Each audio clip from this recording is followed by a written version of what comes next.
Hi, my gorgeous Leos. This is your astrology reading for the month of March for all Leo signs. Now, I want to make sure that I'm putting it out there. There's a lot of people that are coming into following me recently or coming into, their own personal spiritual path into astrology and so to speak, that, are not understanding what like a moon sign is or an ascending sign.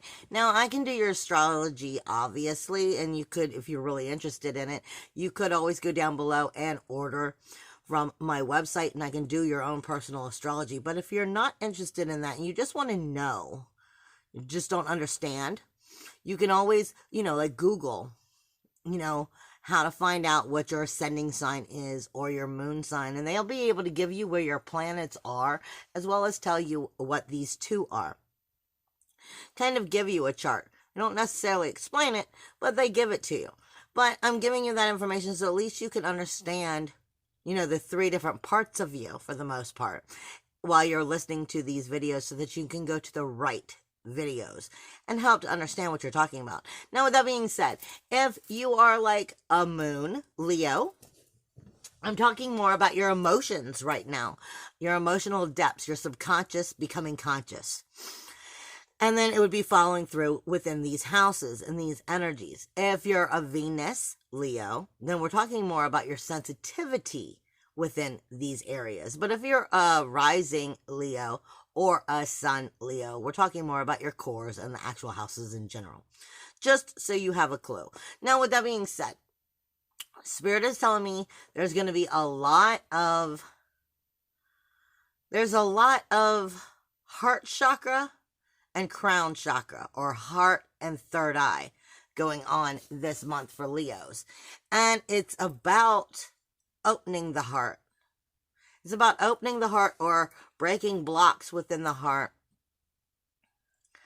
and maturing in that in a different way. I think it feels like it's about letting go of where you've kind of locked up your heart in certain areas, allowing affection to come out more easily, allowing that affection to come out more easily, compassion to come out more easily. But it is definitely more about your descendant side and your conscious actions. It is also it has a lot to do with judgment. But I feel like the judgment is what you think others judge you. Even when you don't necessarily, I'm not the type, I'm a Leo too, and I'm not necessarily the type to give a crap what anybody else view is of me, what their opinion is of me. I'm going to be me, and I like me. But that doesn't mean that sometimes, it's not trying to be selfish, and it's not trying to be ego. It's sometimes, you want a little bit of validation to know that you're doing something right, is what I'm trying to say. So in one form, I feel like the judgment of others is going, or at least the idea of the judgment you put on others is actually something that you're dealing with your own self-judgment. And I think it's about overcoming, where you actually do seek their approval. But this is, like I said, the descendant side is about who you've been in the past and overcoming it so that you heal it. And this is definitely dealing with other people, getting into the extroverted area, to the outer world. But there's a lot of spiritual energy going on. There's a lot of spiritual and psychic energy going on this month. Your 9th house, I believe, has a lot of conversations going on. Let me double check real fast.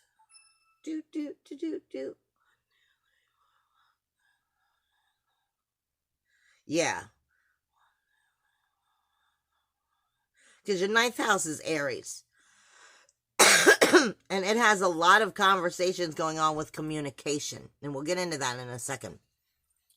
Which means, that's where I was saying that judgment, and of that your own personal self-judgment overseeing areas that you're trying to overcome in grief, sorrow, shame, and blame from the outer community and how you view yourself versus your higher self.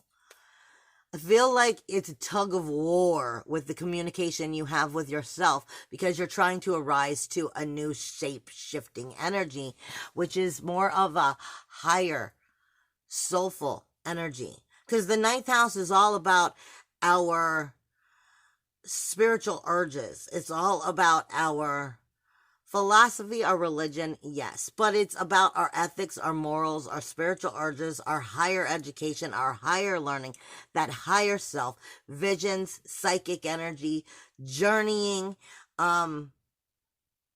wisdom, rituals. It's about us coming back to ourself.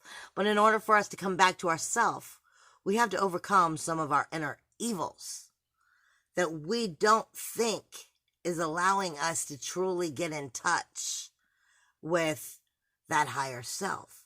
It's pieces of our higher self we still doubt. But it's not, we've got to understand, it's not any different. It's us. It's who we are. And there is no separate between who we are and our higher self. The only separated part is what we choose to believe. So anyway, we're strengthening our reputation in this area. We're strengthening our ability for financial success in this area. We're definitely going after our goals, our dreams, our ambitions. We're trying to make sure we have the right community in place. We're definitely shape-shifting into more of a true self, but that is by looking at some of our darker energies. Now, you have on the 4th, Venus is moving into Taurus. On the 9th, you have the full moon in Virgo. On that same day, Mercury moves into, on that same day, on the 9th, Mercury goes direct. So you have the full moon, Virgo, Mercury direct, which will then be in Aquarius. Then you have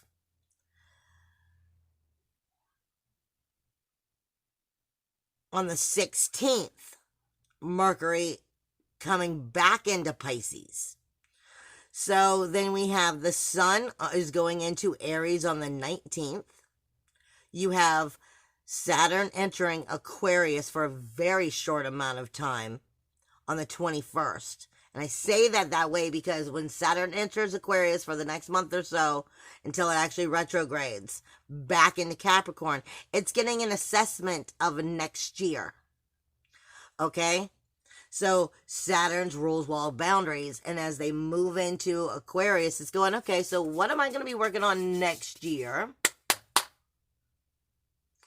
And let me start seeing if I can adjust any of that before I retrograde, because I got to go back and finish this stuff up, and then I'm going to come back, and we'll see if you picked up any of the messages I left you and start moving forward, or if we have to start assessing all over again, more or less. You're going to have the new moon in Aries on the 24th, and on the 30th, you have, Mars is moving into Aquarius. So Mars is going to spend absolutely no time in Capricorn. It's flying through there really fast, but at the end of the month, it's going to be jumping right on into Aquarius. Here's the thing. Don't forget you have the North Node, which is moving out in the next 2 months, which is Rahu, is moving out of your 12th house. So this is also those last chances over the last 2 months that Rahu, the North Node, has teaching you how to nurture yourself, how to heal yourself from those deep, dark secrets from within. Your karmic debts, your self-deception, your unconscious mind. This is where the skeletons in the closet create skeletons in the closet. Holding on to that grief, sorrow, shame, and blame. This is where we hold on to the illness and we love it into life by accidentally throwing it in the closet and ignoring it so that it rebreeds itself. So The North Node here is Cancer for us, and that's telling us exactly what we need to work on to heal, to nurture ourselves, so that we're no longer having it as a skeleton in the closet. We're no longer carrying its baggage around. And if we don't get these messages of that 12th house trying to heal while the North Node's here, we won't find this healing again from the North Node for at least over another, 13 years. Until it comes back around again. So it's definitely going, hey, did you miss the memo? You're still holding on to this baggage, and it's time we stop. All right, with that being said, let me take a good look at this, because your first and your second house, you don't have anything here, which means there's nothing specifically influencing your self-awareness, your self-worth, your self-value, your self-esteem. You're not necessarily being influenced in any direction, but you definitely are being influenced by the third house. Mercury just came out of retrograde on the new moon on the 9th in Virgo. However, remember, it will still be in shadow for a quarter of the month. Okay, so it'll be coming out of Aquarius and going back into Pisces. That's a whole nother subject. But Mercury itself rules the third house. For you, the third house happens to be Libra. Okay, here's the thing. The third house is our communication zone. It's our intellect, our details. It's also our transportation. It's our neighbors, our siblings. Not actually siblings, our neighbors, our short journeys. It is those that are close to us, but not necessarily family. So, in the way of siblings, it could also be, extended family members. But it is details, trivia, communication, emails, gossip, text messages, phone calls. It's communication in all of its different levels. Now, Mercury rules communication. But here's the thing. Your 9th house is directly talking to it. And they're not very comfortable with each other. Libra is all about harmony, balance, and justice within that communication. Making sure that the communication is fair, open, and clear. You've got the collective consciousness in the communication, which is Haumea. So your very collective consciousness is very aware of this communication. You have Ura here, asking you to take the proper levels of sacrifice and commitment in this communication and make sure that everything is very clear. Remember, Mercury is in shadow, most of it. It'll be coming out of retrograde and then being in shadow, which means it's automatically picking at some of the darker aspects, communication itself, with yourself and with the outer world. Okay? Then you have the lotus flower, which is make. It's asking you, can you see past the mud? Can you see past the swamp? Can you start to see that there is, that frothy middle land where you can start to stretch and actually bloom? Or can you even not see that because you're so far down in the swamp? Because that's where the lotus flower grows. So collective consciousness, realization of where you are versus what you want to be at. Commitment to the communication of creating it and its truth and its darkness so that you can see the true collective consciousness. The truth, okay, within yourself and that outer community from light and dark. Now, it is not getting along with your 9th house, which is your higher self. The higher self has Chiron here, sitting on top of Lilith. Not getting along with the collective consciousness, saying there's something about the way you think spiritually, your spiritual truth, for as far as you've been alive and you've known it, you've been attached to this idea. But this idea, soulfully, hasn't served you, because truthfully, something about it isn't allowing you to get into your true depths of yourself. Something about it isn't allowing you to get into your true soul fire. Because that's why Lilith's here. Lilith is asking you, are you burning for yourself?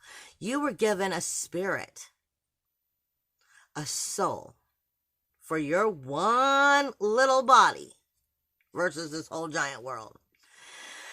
And you were given the one spot, even though we are full of the oneness, we are full of that connection. We're never not connected, but we can't help but to feel as if we are. We were given that one soul fire for us and us alone, to allow us to burn, allow us to shine, allow us to ignite within what we want, we desire, we're capable of. And that comes down to our spiritual and soulful beliefs of ourselves and where we want to take ourselves. Are we truly trusting in ourselves? Because Chiron here in the communication with the higher self is saying there's something about that higher self that you just can't fully believe in. There's something that you know that you know that that's you, but for some reason you just can't believe in it. There's something about that person, that higher self, bringing it back to this energy, saying, you know, that great badass that you are, superhero that you are, you know, the spiritual, soulful energy. There's like a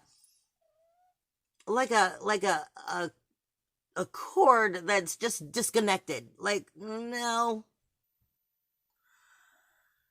I want to believe in it, but I doubt. This is asking you why. Why are you doubting it? And I'm going to tell you why. Because of the other end of Aries, which is where we have our 9th house. You have Eris, trouble, toil, and strife. Something somewhere has harmed you soulfully into believing in yourself. And Eris is trouble, toil, strife. She's Medusa. And Medusa was never allowed to heal. Okay? So trouble, toil, and strife is also speaking to that communication. And it's speaking to that lotus flower. And are you in the swamp? Are you starting to see through the difference? Are you actually starting to bloom? And it's also talking to sacrifice and commitment about maturing from that swamp and into the bloom. But trouble, toil, and strife, your inner Medusa, is holding on to whatever that spiritual part that makes you doubt yourself is. It's been holding on to that like I need that for my own fresh air. That's my air, but it's not. It's a part of you that you don't believe in yourself, that you aren't connecting soulfully with, that you're afraid of, you doubt. You have anxiety about stepping into that part of your power, and this is about coming into that higher connection, overcoming that, and really moving forward. That's pretty much what your whole month is going to be coming into. Period. I mean, I'm going to go over other stuff, but that's really where your stuff really takes place. 1, 2, 3, 4, 5, 6. Your 6th house is where Capricorn is. You have Mars here, Jupiter here, Pluto here, Pallas here, and you have Saturn up until it goes into Aquarius on the 21st. This is your everyday daily tasks. It's your service, diet, health, hygiene. But I say this all the time, your daily tasks, your everyday mundane tasks are not that mundane. They actually are very incredibly important. And the people, places, and things of these daily routines carry energy.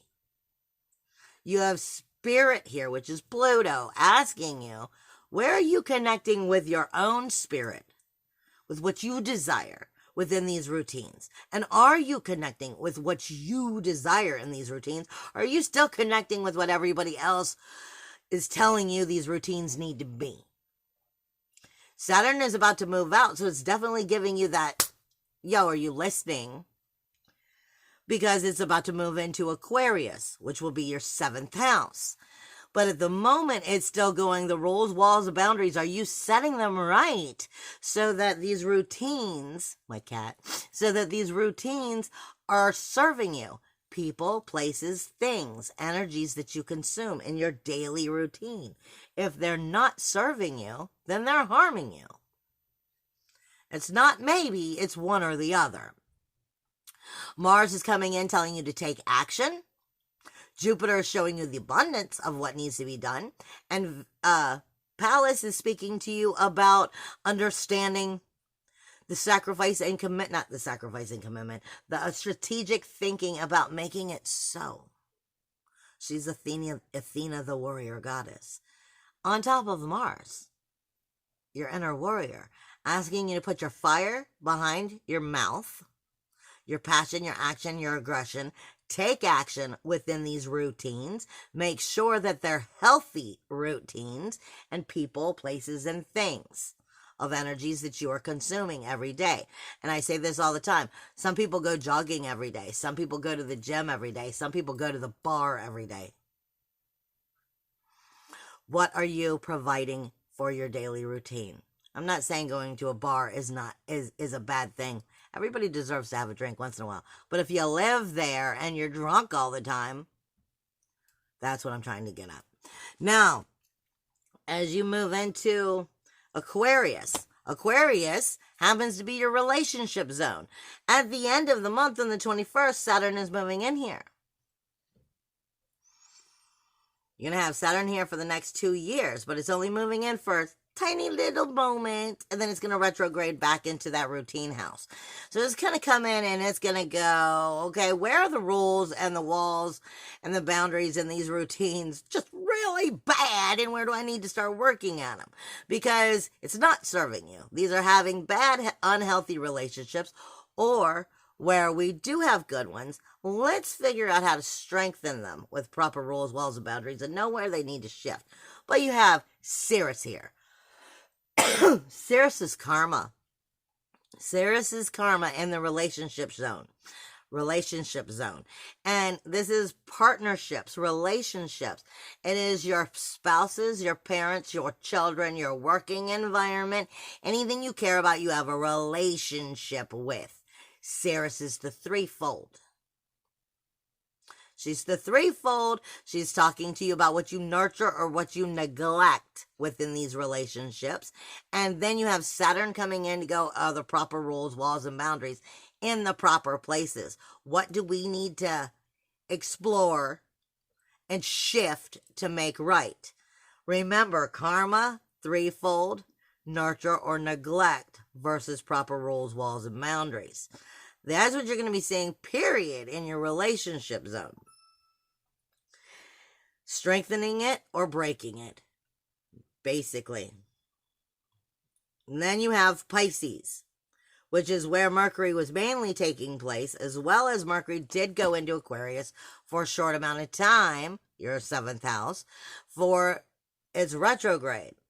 So like I said, you've definitely you're being shown the right people that should be here or the wrong ones. And are you paying attention? And are you setting the proper rules? Are you going to let yourself not be nurtured because you're in neglect? Or are you nurturing and doing what needs to be done?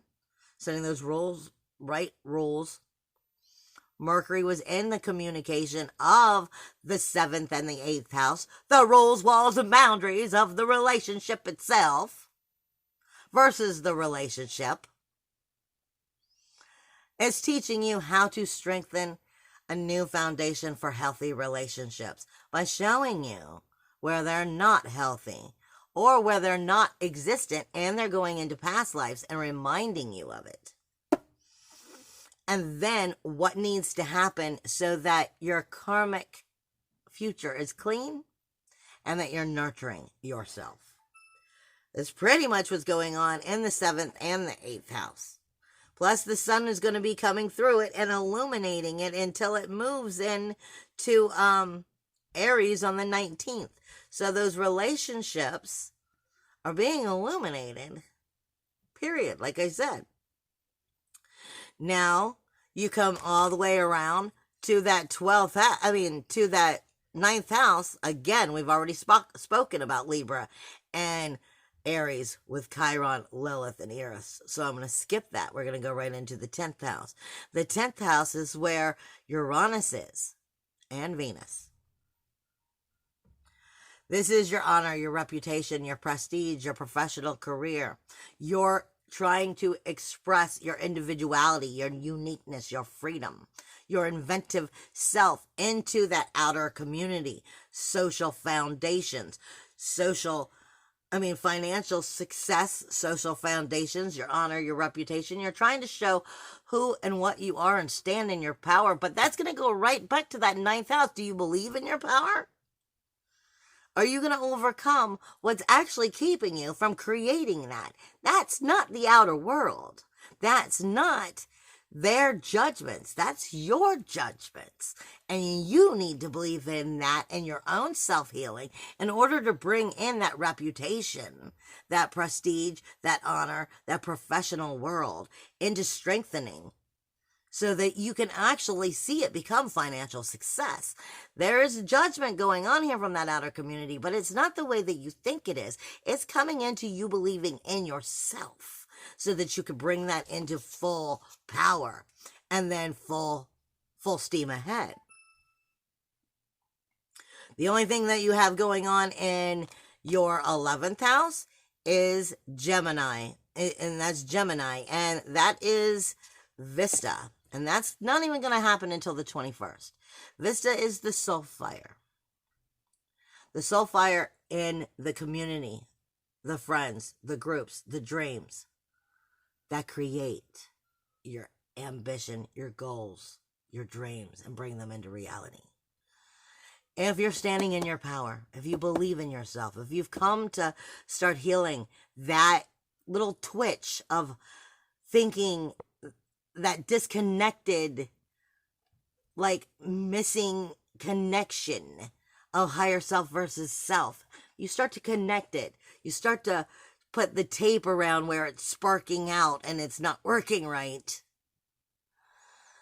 It's going to help you really strengthen that soul tribe energy and start bringing that honor, reputation, prestige, soulful connection to the higher self, your inner communication with yourself and the outer world. It's going to bring it into a threefold for those goals, dreams, and ambitions to be made.